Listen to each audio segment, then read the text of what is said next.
정원에서 가장 비싼 것은 도구가 아닙니다. 높임 화단 레이스베스도 아니고 점적 관수 시설 드립 라인도 아닙니다. 그것은 여러분이 매 시즌 계속해서 구매하는 비료 포대이며 그것이 서서히 토양을 악화시키고 있다는 사실입니다. 대부분의 정원사는 합성 비료에 연간 150달러에서 300달러를 지출합니다. 그리고 그들이 쓰는 모든 돈은 내년에 토양이 더 많은 비료를 필요로 하도록 길들이고 있습니다. 다른 방법이 있습니다. 어떤 비료 브랜드보다 오래된 방법입니다.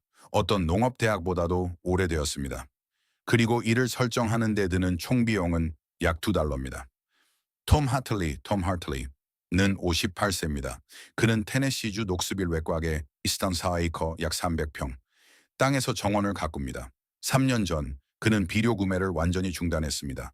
그는 주방 쓰레기, 마른 잎, 그리고 2달러짜리 철망 롤만을 사용하여 제가 성경적 퇴비 시스템, Biblical Compost System이라고 부르는 것을 만들었습니다. 두 번째 시즌에 그의 토마토 수확량은 340% 증가했습니다. 수도 요금은 줄어들었습니다. 그의 토양은 매달 더 짙은 색으로 변했습니다. 그는 새로운 것을 사용하지 않았습니다. 아주 오래된 것을 사용했습니다. 4분 지점에서 정확한 2층 구조 제작 과정을 보여드리겠습니다. 9분 지점에서는 3단계 활성화 시스템을 안내해 드리겠습니다. 그리고 12분 지점에서는 실제 수치를 바탕으로 2달러 대 200달러의 비용을 나란히 비교해 보겠습니다. 이것은 원시적인 것으로 돌아가자는 것이 아닙니다. 4천년 된 시스템이 여전히 현대 화학을 능가한다는 것을 인식하자는 것입니다. 그것은 향수가 아닙니다. 그것은 증거입니다. 성경 창세기 2장 7절을 펴보십시오. 여호와 하나님이 땅의 흙으로 사람을 지으시고 대부분의 사람들은 이것을 신화 상징으로 읽습니다. 이것은 상징이 아닙니다. 이것은 재료 과학입니다. 원어인 히브리어로 사용된 단어는 아담아칸으로 땅의 토양, 대지를 의미합니다. 아담이라는 이름과 같은 어원입니다. 하나님은 바위로 사람을 만들지 않으셨습니다. 물도 아니고 공기도 아닙니다. 토양으로 만드셨습니다. 구체적으로 말하자면 유기물이 분해되어 살아있는 조직으로 재결합하는 지구의 생물학적 층에서 만드셨습니다. 이것은 은유가 아닙니다. 이것은 탄소 순환에 대한 최초의 기록된 설명입니다. 이제 신명기 26장 10절로 가보겠습니다. 여호와여 이제 내가 주께서 나에게 주신 토지 소산의 만물을 가져왔나이다. 이 구절은 율법의 기초입니다. 농업 율법입니다. 이스라엘 백성들은 첫 열매를 땅으로 돌려보내라는 명령을 받았습니다. 모든 것을 소비하지 말고 토양에서 모든 영양분을 빼내기만 하고 아무것도 채워 넣지 않는 일을 하지 말라는 것입니다. 땅이 당신에게 준 것을 돌려주십시오. 이것은 영적인 제한이 아닙니다. 이것은 토양 관리 원칙입니다. 토마토, 호박, 콩 한 줌을 수확할 때마다 여러분은 토양에서 질소, 인, 칼륨 및 수십 가지의 미량 미네랄을 제거하는 것입니다.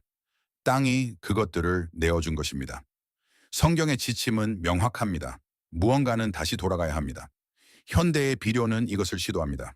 하지만 한 가지 결정적인 면에서 실패합니다. 합성 NPK, 질소, 인, 칼륨은 세 가지 영양소만 대체합니다.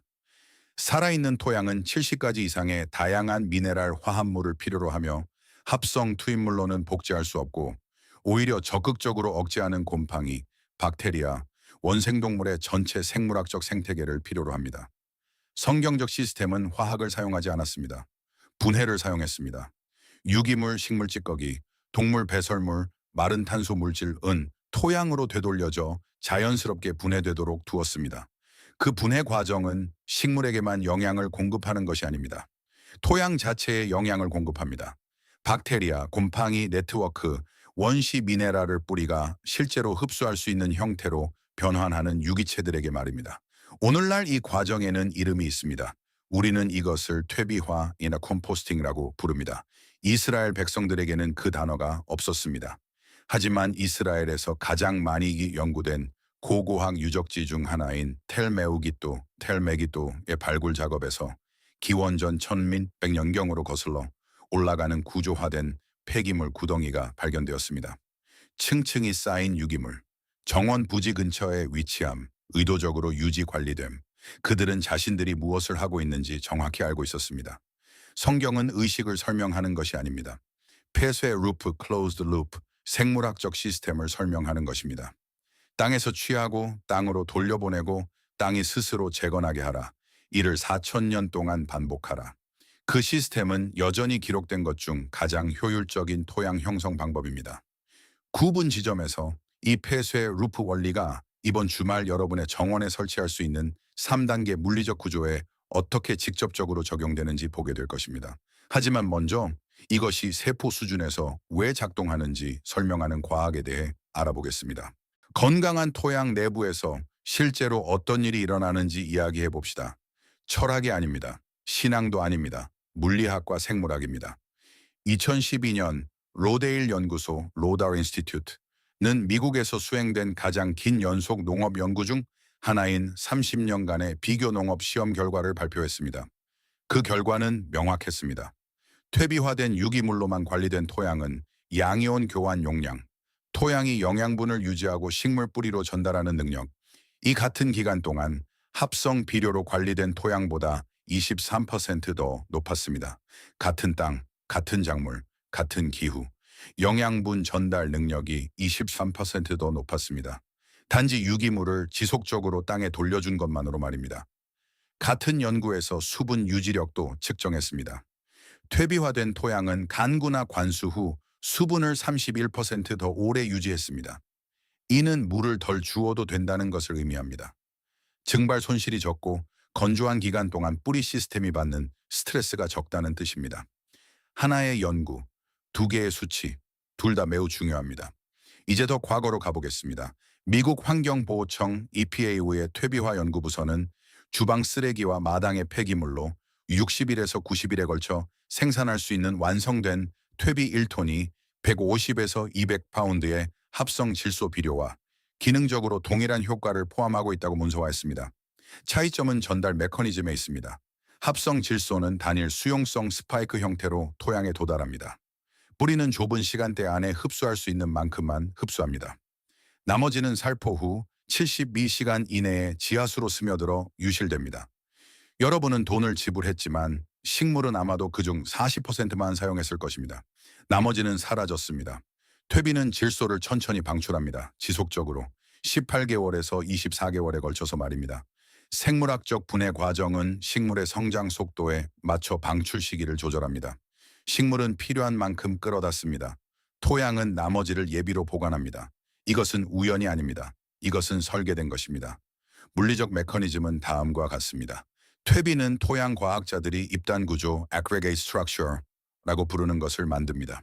모래, 미사, 점토와 같은 개별 토양 입자들이 결합하여 입단 aggregates이라는 작은 덩어리를 형성합니다. 이 덩어리들은 공극 pore spaces을 만듭니다. 공극은 뿌리가 더 적은 저항으로 더 깊이 침투할 수 있게 해줍니다. 또한 물이 표면에 고이거나 곧바로 빠져나가는 대신 통제된 속도로 토양을 통과하여 이동할 수 있게 합니다. 캔자스 주립대학교 캔서스 스테이트 유니버시티는 단일 재배 시즌 동안 퇴비로 개량된 토양과 합성 비료를 사용한 토양의 뿌리 깊이를 측정했습니다.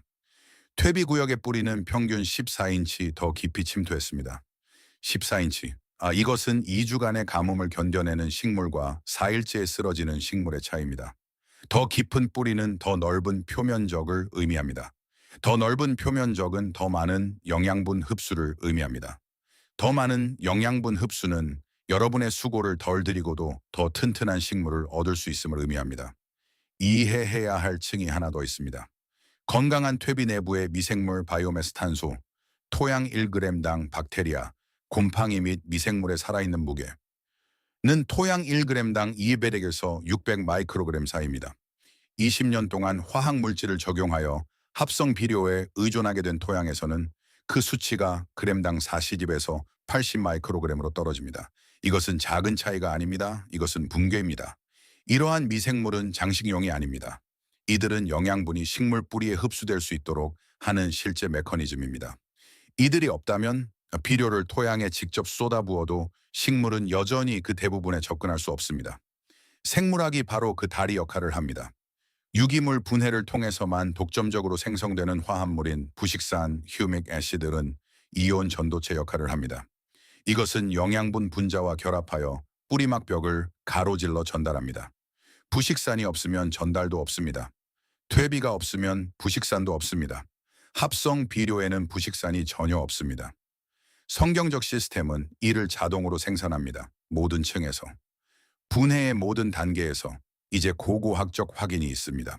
제가 언급했던 기원전 1800년으로 탄소 연대가 측정된 텔무기또의 구조화된 폐기물 구덩이는 무작위로 쌓인 쓰레기 더미가 아니었습니다. 바로 인접한 정원 부지에서 채취한 토양 샘플은 주변에 관리되지 않은 땅보다 측정 가능할 정도로 더 높은 부식산 농도를 보여주었습니다. 3800년이 지난 후에도 의도적인 퇴비화의 화학적 흔적이 여전히 땅에서 감지될 수 있었습니다.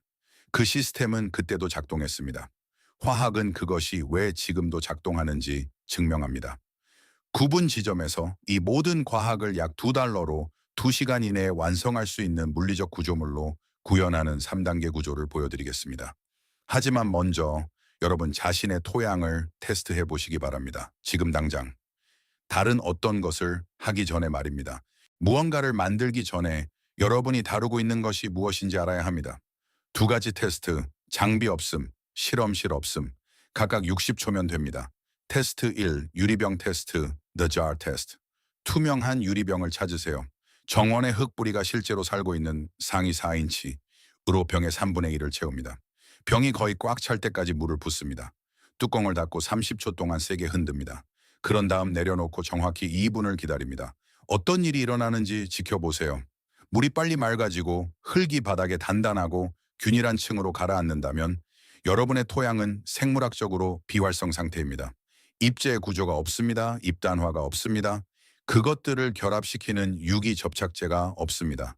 물이 약간 탁하게 유지되고 상단에 얇고 어두운 층이 떠 있는 것을 볼 수 있다면 그것이 유기물입니다. 그것이 생물학적 활동입니다. 그것은 여전히 생명력이 있는 토양입니다. 3년 이상 합성 비료를 사용해온 대부분의 정원사는 첫 번째 결과를 보게 될 것입니다. 단단한 층, 맑은 물, 죽은 구조. 그것이 여러분의 기준점입니다. 적어두세요. 테스트 2, 쥐어짜기 테스트, The Squeeze Test. 촉촉한 흙 흠뻑 젖은 것이 아니라 그저 촉촉한 정도를 한 줌 줍니다.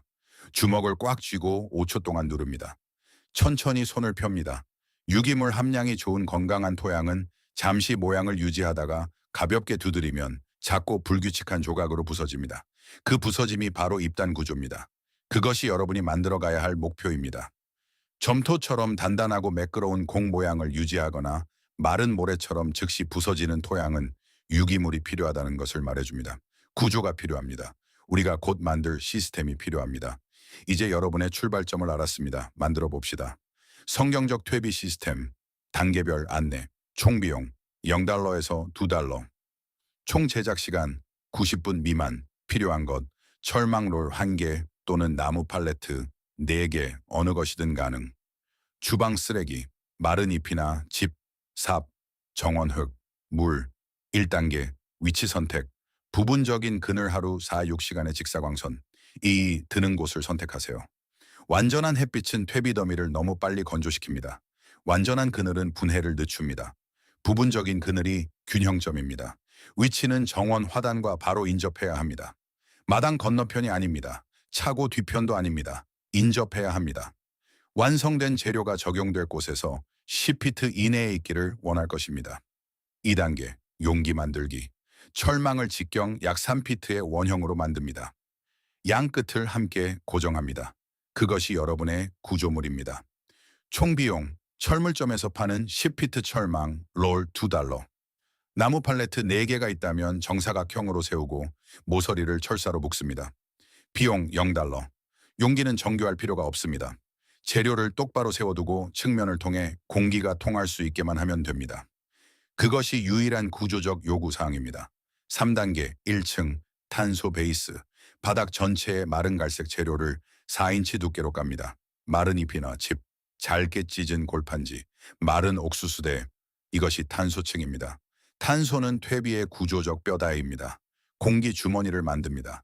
퇴비 더미가 공기 없는 덩어리로 압축되는 것을 방지합니다. 2층을 건너뛰지 마세요. 공기가 없는 퇴비는 호기성 분해를 하지 못합니다. 썩습니다. 냄새가 납니다. 잘못된 생물학적 환경을 만듭니다.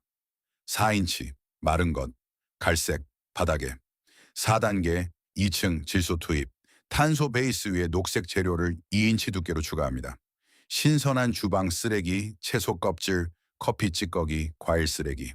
신선한 잔디 깎은 것, 신선한 식물 다듬은 것. 이것이 질소층입니다. 질소는 분해를 주도하는 박테리아에게 먹이를 줍니다. 비율이 중요합니다. 탄소 4인치 대 질소 2인치. 이는 부피 기준으로 대략 30대 1의 탄소 대 질소 비율입니다. 이 특정 비율이 호열성 박테리아 재료를 빠르고 깨끗하게 분해하는 열발생 유기체를 활성화하는 요소입니다. 5단계, 얇은 흙층, 질소층 위에 정원 흙을 1인치 덮습니다. 이것은 이미 땅에 존재하는 박테리아를 퇴비 더미에 접종하는 역할을 합니다. 여러분의 정원이 이미 알고 있는 정확한 미생물 군집을 퇴비에 파종하는 것입니다. 1인치, 그 이상은 안 됩니다. 생물학적 환경을 도입하기에 딱 충분한 양입니다.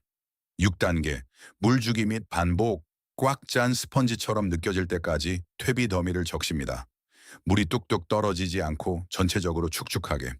그런 다음층 쌓기 순서를 반복합니다.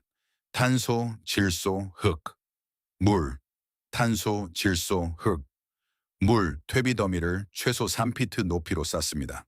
3피트 미만이면 퇴비 더미가 분해를 가속화할 만큼 충분한 내부 열을 생성할 수 없습니다. 이것이 전체 제작 과정입니다. 6단계, 90분 미만, 최대 $2, 24시간 이내 퇴비 더미 중앙에 손을 넣어보세요. 눈에 띄게 따뜻할 것입니다. 중심부는 화씨 130도에서 160도 사이. 그 열은 호열성 박테리아의 활동입니다. 시스템이 작동하고 있다는 뜻입니다. 분해가 시작되었다는 뜻입니다.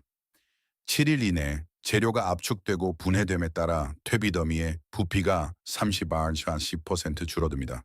하층부를 관통하는 흰색 실 같은 가닥을 보게 될 것입니다. 그것이 곰팡이 균사체입니다. 그것이 바로 여러분이 원하는 것입니다. 곰팡이가 탄소가 많은 재료를 박테리아가 처리할 수 있는 화합물로 분해하기 시작한 것입니다. 30일 이내 맨 아래층에서 숲 바닥 같은 냄새가 나기 시작할 것입니다.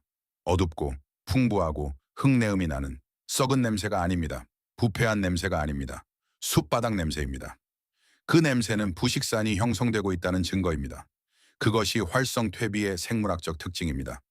그 맨 아래층은 1차적인 토양 계량제로서 정원에 적용할 준비가 된 것입니다. 20분 전에 했던 토양 테스트 결과는 지속적인 퇴비 적용 후 60일 이내에 반전되기 시작할 것입니다.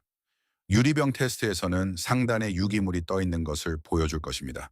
쥐어짜기 테스트에서는 그 부서짐 입단 구조, 이 토양으로 돌아오고 있음을 보여줄 것입니다.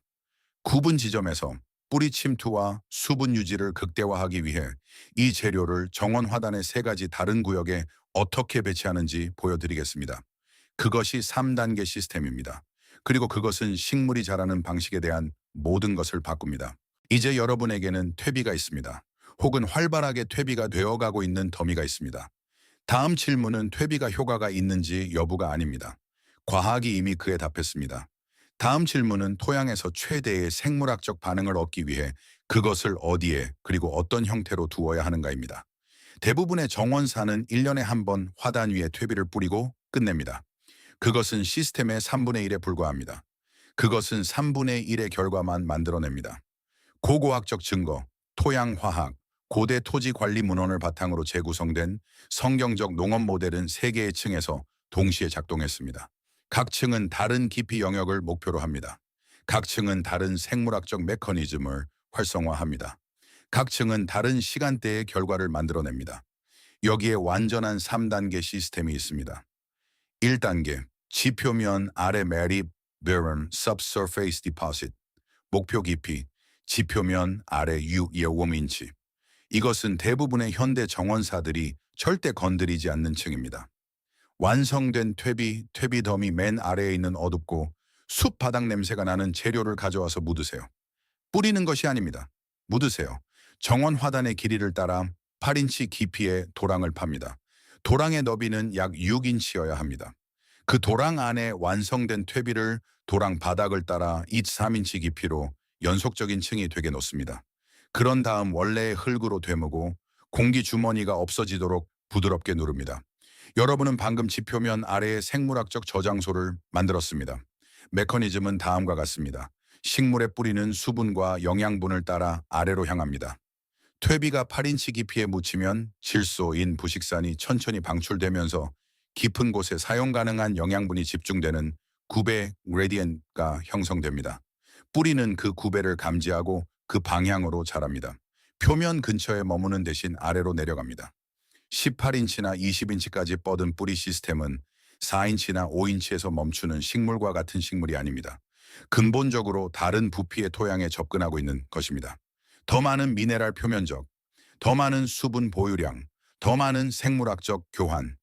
캔자스 주립대학교의 데이터는 퇴비 구역과 합성 비료 구역 사이에 뿌리 깊이가 14인치 차이 나는 것을 보여주었습니다. 지표면 아래 매립이 그 주된 이유입니다. 도랑 1피트당 완성된 퇴비 1컵을 사용하세요. 지표면 아래 매립지 위에 심은 후 21일에서 30일 이내에 뿌리 구조가 변하기 시작합니다. 식물은 첫 번째 성장 시즌 내에 측정 가능할 정도로 더 높은 가뭄 내성을 보여줍니다. 60일째의 뿌리 질량은 표면에만 적용했을 때보다 평균 40여 60%더 큰 부피를 가집니다. 이 단계는 설치 후에는 보이지 않습니다. 완전히 지하에서 작동합니다. 여러분은 그것을 보지 못할 것입니다. 여러분은 그것이 만들어내는 결과, 즉 더운 날 정에도 시들지 않는 식물을 보게 될 것입니다. 이웃 정원들이 휴명이에 들어갈 때도 계속해서 수확물을 내는 식물을 보게 될 것입니다.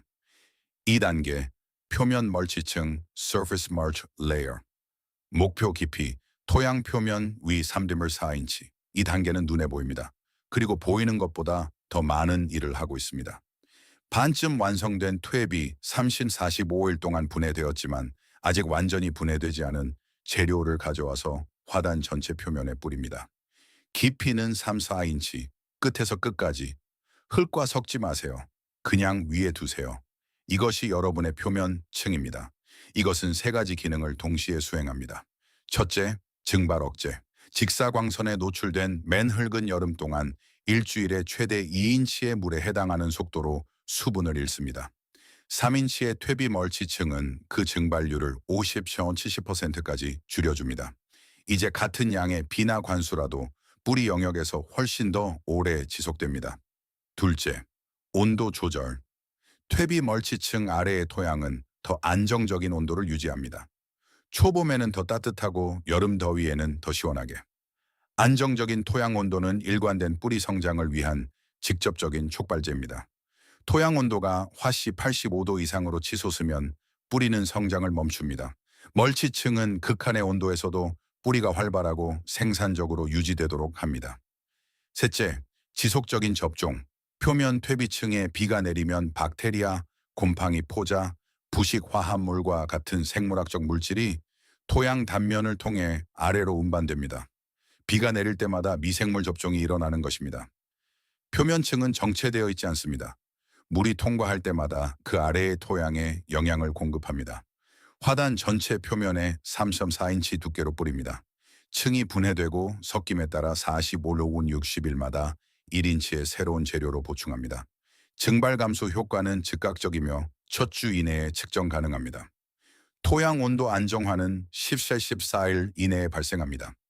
생물학적 접종 효과는 60-10일에 걸쳐 점진적으로 구축됩니다. 물주기 강역은 관수 주기당 3-5일 더 연장됩니다. 토양 표면은 결코 딱딱해지거나 굳지 않습니다. 잡초 발화율이 크게 떨어집니다. 잡초 씨앗이 발화하려면 맨흙과 빛이 직접 접촉해야 합니다. 퇴비 표면은 그 접촉을 차단합니다. 여러분은 물을 덜 주고 잡초를 덜 뽑게 됩니다. 그러면서 동시에 토양 생물학을 구축하고 있습니다. 하나의 층에서 3가지 결과가 나옵니다. 3단계, 퇴비차 활성화, 컴포스트 액티베이션. 적용 방법, 액체 관주, 토양 표면. 이것은 활성화 단계입니다. 그리고 대부분의 사람들이 들어본 적 없는 단계입니다. 퇴비차는 복잡하지 않습니다. 완성된 퇴비 1컵을 가져옵니다. 5갤런 양동이에 넣습니다. 양동이에 물을 채웁니다. 이상적으로는 빗물이나 염소가 날아가도록 24시간 동안 둔 물. 염소는 여러분이 배양하려는 생물학적 환경을 죽입니다. 수돗물을 직접 사용하면 목적의 일부가 무산됩니다. 혼합물을 30초 동안 세게 젓습니다. 24절 살이 8시간 동안 우려내며 그 기간 동안 한두 번 저어줍니다. 결과물인 액체를 깨끗한 물과 10대 1로 희석합니다. 퇴비차 1, 물심, 화단 10평 방피트당 아스갤런의 비율로 식물 주변의 토양 표면에 직접 뿌립니다. 그 액체는 밀리리터당 수십억 개의 미생물을 운반하고 있습니다. 박테리아, 유익한 곰팡이, 원생동물, 선충류. 여러분은 식물에게 먹이를 주는 것이 아닙니다. 토양의 생물학적 군집을 다시 채우고 있는 것입니다. 이것이 세포 수준에서 중요한 이유는 다음과 같습니다. 미생물 분해에 의해 생성되는 부식산은 뿌리막에서 이온 교환 전도체 역할을 합니다. 뿌리 세포가 영양분 이온을 흡수하려고 할 때 세포벽을 가로지르는 전달을 촉진하기 위해 생물학적 매개체가 필요합니다. 부식산이 바로 그 매개체입니다. 부식산을 지속적으로 생산하는 충분한 미생물 활동이 없다면 비료를 아무리 많이 주어도 영양분 흡수 효율은 극적으로 떨어집니다. 퇴비차는 다른 모든 영양분 투입이 실제로 작동하게 만드는 생물학적 환경을 제공합니다. 이것이 합성 비료를 사용하는 정원사들이 한계에 부딪히는 이유입니다. 그들은 영양분을 식물로 전달하는 생물학적 메커니즘을 복원하지 않은 채 영양분만 추가하고 있습니다. 양동이는 가득 찼지만 파이프가 부서진 것입니다. 퇴비차는 그 파이프를 수리합니다. 5갤런 양동이당 완성된 퇴비 1컵을 사용하고 적용 전에 10대 1로 희석합니다. 10평 방피트당 희석된 차 1갤런을 적용합니다. 미생물 개체수 반응은 적용 후 24-48시간 이내에 측정 가능합니다. 눈에 띄는 식물의 반응, 더 짙은 녹색, 가속화된 새로운 성장, 은 일반적으로 7년 4일 이내에 나타납니다. 영양분 흡수 효율은 비료를 주지 않고 생물학적으로 고갈된 토양에 비해 60배, 80% 증가합니다. pH는 수동적인 pH 조정 없이도 대부분의 채소의 최적인 6.2-6.8 범위로 자연스럽게 안정화됩니다. 3개의 단계, 3가지 깊이, 3가지 생물학적 기능 모두 동시에 실행됩니다. 지표면 아래 매립은 뿌리를 아래로 끌어당깁니다. 표면 멀치는 수분을 보존하고 위에서부터 생물학적 환경에 영양을 공급합니다. 퇴비차는 활성 뿌리 영역의 미생물 개체수를 다시 채웁니다. 이 시스템은 자기 강화적입니다. 각 단계는 다른 2단계의 기능을 지원합니다. 표면층이 분해되면서 지표면 아래 영역에 영양을 공급합니다.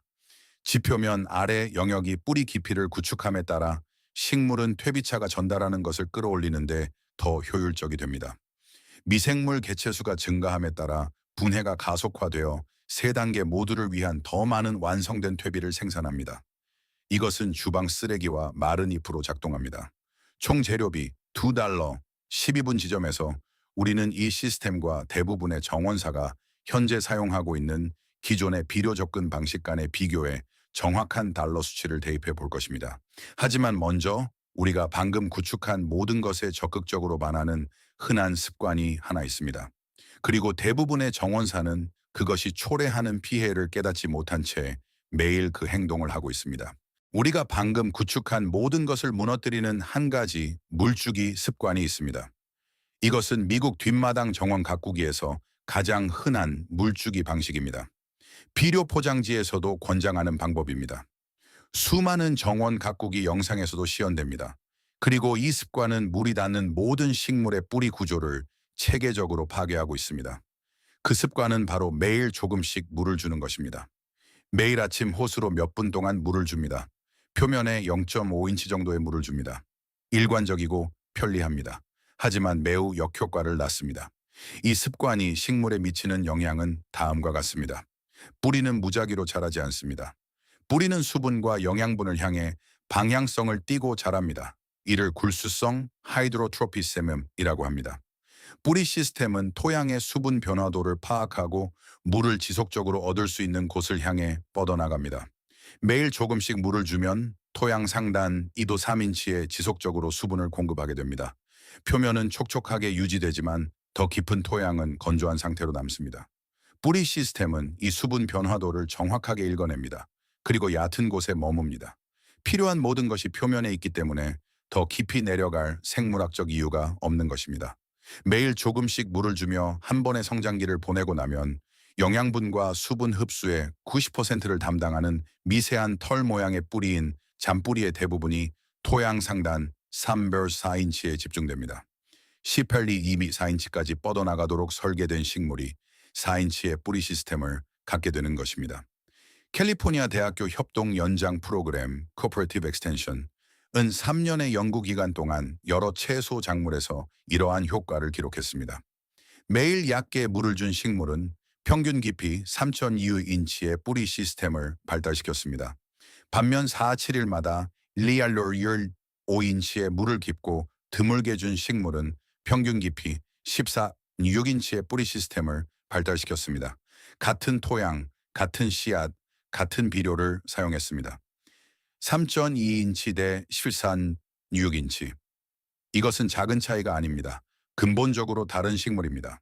3인치 뿌리 시스템을 가진 식물은 전적으로 당신에게 의존합니다. 매일 예외 없이 말입니다. 폭염 기간에 한 번이라도 물주기를 걸으면 식물은 몇 시간 안에 시들어버립니다. 얕은 뿌리 구역은 빠르게 가열되어 뜨거운 오후에는 표면 토양 온도가 화씨 110, 에어박 20도에 달할 수 있습니다. 이 온도에서는 뿌리가 기능을 멈춥니다. 식물은 열 스트레스를 받고 성장이 멈추며 열매 생산량이 감소합니다. 반면 14인치 뿌리 시스템을 가진 같은 식물은 표면 온도가 급상승할 때도 화씨 68,000와 72도를 유지하는 토양에 접근합니다. 표면에서는 절대 볼 수 없는 수분 보유량을 가지고 있습니다. 관계없이 5,007일을 버틸 수 있으며 눈에 띄는 스트레스 징후를 보이지 않습니다. 한 식물은 의존적이고 다른 식물은 회복력이 있습니다. 매일 조금씩 물을 주면 의존성이 생기고 깊고 드물게 물을 주면 회복력이 생깁니다. 이제 이 상황에 합성 비료를 추가해 보겠습니다. 합성 NPK는 수용성입니다. 물에 녹아 물과 함께 이동합니다. 표면에 비료를 뿌리고 물을 조금 주면 비료는 상단 23인치에 머뭅니다. 정확히 얕은 뿌리가 기다리고 있는 곳입니다. 식물은 즉각적인 반응을 보입니다. 푸른 잎, 빠른 성장 등 며칠 안에 눈에 띄는 결과를 보여줍니다. 그 눈에 띄는 반응은 진짜입니다. 하지만 그것은 함정입니다. 식물은 표층에서 수용성 영양분이 급증할 것을 기대하도록 훈련되었습니다. 뿌리 시스템은 이를 가로채기 위해 얕게 머물도록 훈련되었습니다. 손길이 닿지 않고 생물학적으로 비활성 상태인 더 깊은 토양은 이 식물의 생존 모델과 무관해집니다. 한 시즌 동안 비료를 중단하면 식물은 무너집니다. 토양에는 비축량이 없고 생태계는 고갈되었습니다. 뿌리는 갈 곳이 없습니다.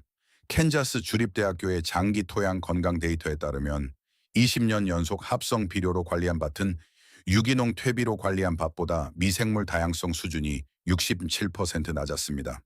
67%입니다. 생물 군집의 3분의 2가 사라진 것입니다. 줄어든 것이 아니라 기능적으로 제거된 것입니다. 이제 그 밭들은 작물을 생산하기 위해 전적으로 합성 투입물에 의존합니다. 토양은 독립적으로 기능할 수 없습니다. 영양분을 공급하고 pH를 조절하고 병원균을 억제하고 입단 구조를 형성하는 생물학적 요소가 더 이상 제 역할을 할 만큼 충분히 존재하지 않습니다. 그것은 정원이 아닙니다. 흙이 방해물로 존재하는 수경 재배 시스템일 뿐입니다. 잠언 12장 11절은 이렇게 말합니다. 자기의 토지를 경작하는 자는 먹을 것이 많으려니와 방탕한 것을 따르는 자는 지혜가 없느니라. 이 구절에 담긴 농업적 지침은 구체적입니다. 토지를 경작하십시오. 토지 주변이나 토지 위가 아닙니다. 토지 자체가 시스템입니다. 토지 자체가 생산하는 주체입니다. 뿌리가 얕고 비료에 의존하는 식물은 토지를 경작하는 것이 아닙니다. 토지를 우회하는 것입니다. 깊이 관여하도록 설계된 시스템의 표면에 앉아 있을 뿐입니다. 해결책은 간단합니다. 단기적으로는 결과가 느리고 극적이지 않기 때문에 유지하기는 쉽지 않지만 방법은 간단합니다. 물을 깊게 주십시오. 물을 드물게 주십시오. 물을 주는 사이에 토양 표면이 마르도록 두십시오. 뿌리가 아래로 향하도록 강제하십시오. 지하의 퇴비층이 기다리고 있는 곳으로 내려갈 이유를 제공하십시오. 한 번에 1.5인치의 물을 줍니다. 온도와 토양 유형에 따라 4-7일마다 줍니다. 물이 흘러내리지 않고 스며들 수 있도록 천천히 줍니다. 이 단 한 가지 변화만으로도 3단계 퇴비 시스템과 결합하면 30일 이내에 눈에 띄게 다른 뿌리 구조를 만들어낼 수 있습니다. 식물은 더 이상 당신에게 의존하지 않게 됩니다. 원래 설계된 방식대로 토지를 경작하기 시작합니다. 우리가 논의한 모든 것을 숫자로 나타내 보겠습니다. 추정치나 근사치가 아닙니다. 대부분의 미국 뒷마당 정원사들이 지출하는 비용과 이 시스템을 구축하고 유지하는 데 드는 실제 비용을 반영한 수치입니다. 봄에 아무 원예 용품점이나 들어가 보십시오. 기존의 투입물로 200평방피트의 채소밭을 관리하는 정원사의 전형적인 한 시즌 모습은 다음과 같습니다. 초기 비료, 밭을 준비할 때 사용하는 과립형 균형 NPK 비료, 평균 비용 5파운드 포대당 18H24달러, 시즌당 1회 사용, 중기 비료, 활발한 성장기 동안 2주마다 사용하는 수용성 액체 비료, 표준 32온스 농축액은 14WS2달러이며 다 쓸 때까지 약 6.8회 사용할 수 있습니다. 대부분의 정원사는 시즌당 2병을 구입합니다. 즉 28.34달러입니다. 다음은 토양 계량제 또는 포대 퇴비입니다. 합성 비료는 토양 구조를 형성하지 않기 때문에 대부분의 정원사는 이를 보완하기 위해 포대 퇴비를 따로 구입합니다. 40파운드 포대 하나에 812달러입니다. 200평방피트의 밭에 2인치 두께로 덮으려면 6.8포대가 필요합니다. 즉 48.96달러입니다. 다음은 살충제와 살균제입니다. 생물학적으로 고갈된 토양은 면역 반응이 약화된 식물을 생산합니다. 해충과 질병의 압박이 증가합니다. 합성 투입물을 사용하는 평균적인 정원사는 해충 및 질병 관리 제품에 시즌당 30면 60달러를 추가로 지출합니다. 그리고 물 비용, 생물학적으로 비활성 상태인 토양에서 자라는 뿌리가 얕은 식물은 매일 물을 주어야 합니다. 미국 평균 주거용 수도 요금을 기준으로 200평방피트 밭에 매일 물을 주면 깊고 드물게 물을 줄 때와 비교하여 여름철 수도 요금에 약 480달러가 추가됩니다. 첫 해 총비용 113.85달러, 지속적인 연간 총비용. 이러한 투입물 중 어느 것도 영구적인 것을 구축하지 못하기 때문에 동일한 범위입니다. 매 시즌 무기한으로 말입니다. 5년차 총지출 82일 12월 425달러. 그리고 5년차의 토양은 1년차의 토양보다 나아지지 않습니다. 대부분의 경우 눈에 띄게 악화됩니다. 로데일 연구소의 30년 데이터에 따르면 합성 비료로 관리된 토양은 연간 0.603%의 비율로 유기물 함량을 잃는 것으로 나타났습니다. 10년이 지나면 이는 포대 퇴비 적용만으로는 완전히 되돌릴 수 없는 구조적 토양 악화로 이어집니다. 가치가 하락하는 자산을 유지하기 위해 매년 더 많은 비용을 지불하고 있는 셈입니다. 이제 성경적 시스템의 비용은 다음과 같습니다. 1년차 퇴비통용 철망 2달러, 주방 쓰레기, 마른 잎, 정원흙, 모든 정원사가 가지고 있는 것들을 구할 수 있다면 이것이 재료 예산의 전부입니다. 과정을 가속화하고 첫 번째 퇴비 더미에 접종하기 위해 소량의 완성된 퇴비를 구입하고 싶다면 40파운드 포대 하나에 8달러가 듭니다. 선택사항이며 필수는 아닙니다. 1년차 총비용 2달러. 2년차부터 퇴비 시스템은 비용이 전혀 들지 않는 투입물로부터 완성된 재료를 지속적으로 생산합니다. 이미 발생하고 있던 주방 쓰레기, 이미 긁어모으고 있던 마른 잎이, 이미 깎아내고 있던 잔디가 그 투입물입니다. 철망 용기는 교체하기 전까지 12년 동안 사용할 수 있습니다. 2년차 이후에 연간 재료비 0달러. 이 시스템 해서의 물 비용은 동일한 200평방피트 밭에 대해 여름당 약 20달러가 듭니다. 매일 얕게 물을 줄 때의 80달러와 비교됩니다. 토양 생태계가 뿌리부터 식물의 면역 반응을 강화함에 따라 해충 및 질병 관리는 이원함 시즌 내에 거의 0으로 떨어집니다. 1년차 총비용 2달러, 지속적인 연간 총비용 0.5달러, 5년차 총지출 2.32달러. 현대 시스템에는 공급망이 있습니다. 제대로 작동하는 원예 용품점, 운행 가능한 차량, 그리고 매 시즌 같은 제품을 생산하는 제조업체가 필요합니다.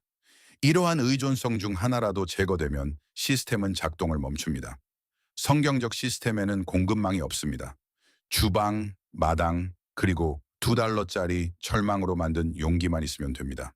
투입물은 스스로 재생됩니다. 이 시스템은 시간이 지남에 따라 저하되는 것이 아니라 개선됩니다. 10년째 퇴비로 관리된 밭은 1년차 때보다 더 비옥하고 생물학적으로 활발한 토양을 생산합니다. 10년차의 합성 비료로 관리된 밭은 동일한 산출물을 내기 위해 1년차 때보다 더 많은 투입물을 필요로 합니다. 한 시스템은 구축하고 다른 시스템은 소비합니다. 녹스빌에 사는 톰 하틀리는 3년 전 철망에 $2를 썼습니다. 그 이후로 비료에는 한 푼도 쓰지 않았습니다. 그의 토양은 처음 시작했을 때보다 더 어두워졌습니다. 식물은 더 커졌습니다. 수도 요금은 더 낮아졌습니다. 해충의 압박은 최소화되었습니다. 그는 예전보다 더 많은 일을 하고 있지 않습니다. 오히려 덜 하고 있습니다. 시스템이 일을 하고 있기 때문입니다. $2 대 $215. 같은 정원이지만 완전히 다른 궤적입니다. 이것은 라이프 스타일의 선택이 아닙니다. 4,000년의 실적이 뒷받침하는 복리 효과를 지닌 재정적 결정입니다. 우리는 오늘 많은 부분을 다루었습니다. 문자 그대로 그리고 비유적으로 말입니다. 하지만 저는 숫자 그 이상의 것을 여러분에게 남기고 싶습니다. 뿌리 깊이 측정값, 비용 비교, 미생물 바이오매스 데이터를 넘어서는 무언가 말입니다. 왜냐하면 그 모든 과학은 아무리 정밀하고 유용하다 할지라도 아주 오래전에 기록된 것을 단순히 확인시켜 주는 것에 불과하기 때문입니다. 이사야 58장 11절을 펴보십시오. 여호와가 너를 항상 인도하여 메마른 곳에서도 내 영혼을 만족하게 하며 내 뼈를 견고하게 하리니 너는 물된 동산 같겠고 물이 끊어지지 아니하는 샘 같을 것이라. 이 구절을 영적으로가 아니라 농업적으로 읽어보십시오. 농업적으로 말입니다. 물된 동산, 광해 시설을 갖춘 정원이 아닙니다. 비료를 준 정원도 아닙니다. 물된 동산, 수분이 내부에서 나오는 곳입니다. 깊은 곳에서부터 나옵니다. 표면의 열기가 닿을 수 없는 비축량에서 물을 끌어올릴 만큼 잘 확립된 뿌리 시스템에서 나옵니다. 물이 끊어지지 아니하는 샘, 이것은 시적인 이미지가 아닙니다. 생물학적으로 활발하고 퇴비로 개량된 토양에 18인치 뿌리 시스템을 가진 식물을 묘사한 것입니다. 표면에 의존하지 않기 때문에 가뭄에도 실패하지 않는 식물입니다. 그 기반이 메마름이 닿는 곳보다 더 깊이 내려가 있기 때문에 메마른 곳에서도 열매를 맺는 식물입니다. 이사야는 정원 가꾸기 지침을 쓴 것이 아닙니다. 하지만 그가 선택한 이미지, 즉 안정성, 충족성, 회복력을 설명하기 위해 그가 도달한 구체적인 농업적 그림은 깊이 뿌리 내리고 내부적으로 유지되며 결코 실패하지 않는 정원이었습니다. 그것이 바로 오늘 우리가 구축한 시스템입니다. 여러분의 토양은 구축되고 있거나 쇠퇴하고 있습니다. 중립은 없습니다. $2짜리 시스템이 $200짜리 시스템보다 성능이 뛰어난 이유는 비용이 적게 들어서가 아니라 토양의 생물학적 설계를 우회하지 않고 그와 함께 작동하기 때문입니다. 얕은 물주기는 얕은 뿌리를 만듭니다. 얕은 뿌리는 의존적인 식물을 만듭니다. 의존적인 식물은 돈이 많이 드는 정원을 만듭니다. 텔메기또의 고고학으로 확인되고 로데일 연구소의 30년 실험으로 검증되었으며 캔자스 주립대학교의 뿌리 깊이 연구로 정량화된 4,000년의 농업 관행은 모두 일관된 한 방향을 가리키고 있습니다. 유기물을 땅으로 돌려보내십시오. 밑바닥부터 구축하십시오. 생태계가 일하게 하십시오. 그것이 시스템의 전부입니다. 한 문장으로 요약됩니다. 테네시주에 사는 톰 하틀리는 3년 전 철망 한 롤과 주방 쓰레의 더미로 이것을 깨달았습니다. 그의 토양은 시작한 날보다 오늘 더 좋아졌습니다. 그리고 오늘보다 내년에 더 좋아질 것입니다. 그것이 바로 구축하는 시스템의 모습입니다. 처음에는 느리지만 나중에는 틀림없습니다. 오늘 유리병 테스트를 해보십시오.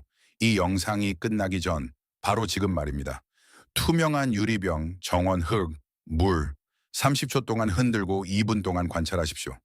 여러분이 보는 것이 여러분이 정확히 어디서 시작하고 있는지를 말해줄 것입니다. 그리고 시작하는 것, 즉 자신이 실제로 어디에 있는지 아는 것이 지금 당장 중요한 유일한 것입니다. 이번 주말에 철망 용기를 만드십시오. 탄소층을 쌓으십시오. 질소층을 쌓으십시오. 흙을 더하십시오. 물을 더하십시오. 시작하게 두십시오.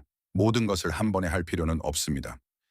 1단계, 2단계, 3단계는 단일 성장기 동안 순차적으로 실행할 수 있습니다. 퇴비 더미부터 시작하십시오. 30일 분량의 재료가 모이면 첫 번째 표면, 멀칭층을 덮으십시오. 다음 파종을 시작할 때 지하 퇴비층을 설치하십시오. 퇴비 더미에서 숲바닥 같은 냄새가 나면 첫 번째 퇴비차를 우려내십시오. 한 번에 한 걸음씩 나아가십시오. 시스템은 복리로 작용합니다.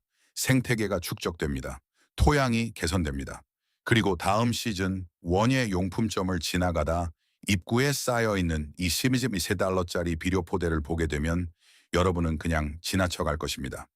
이 영상이 여러분에게 유용한 것, 즉 숫자, 테스트, 이전에 들어보지 못한 메커니즘을 제공했다면 구독해 주십시오. 이 기초 위에 구축된 전체 시리즈가 있습니다. 성경적 원리에 기반한 씨앗바라, 현대 수문학으로 검증된 고대 광해 기술, 로마 이전의 농업 문헌에 기록된 동반 식물 재배 시스템, 각 영상은 동일한 구조를 따릅니다. 성경, 과학, 현장 적용, 그리고 실제 숫자입니다. 가시기 전에 한 가지 질문이 있습니다. 아래 댓글에 여러분의 토양 유형을 남겨주세요. 점토, 모래, 미사질 양토, 암석질 등 여러분이 다루고 있는 토양이 무엇이든 좋습니다. 저는 모든 댓글을 읽으며 가장 흔한 토양 문제들이 이 시리즈의 다음 영상들을 구성하는 바탕이 될 것입니다. 그리고 한 시즌에 비료에 200달러를 쓰면서도 왜 정원이 나아지지 않는지 의아해하는 사람을 알고 있다면 이 영상을 그들과 공유해 주십시오. 한 번의 대화, 2달러짜리 철망 한 롤이 잠재적으로 수년간의 복리 효과를 가져올 수 있습니다. 땅은 인내합니다.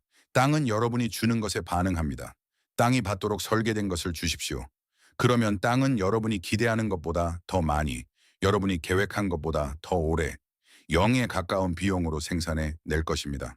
그것이 시스템입니다. 그것이 약속입니다. 그것이 4천년의 확인입니다. 정원이 기다리고 있습니다.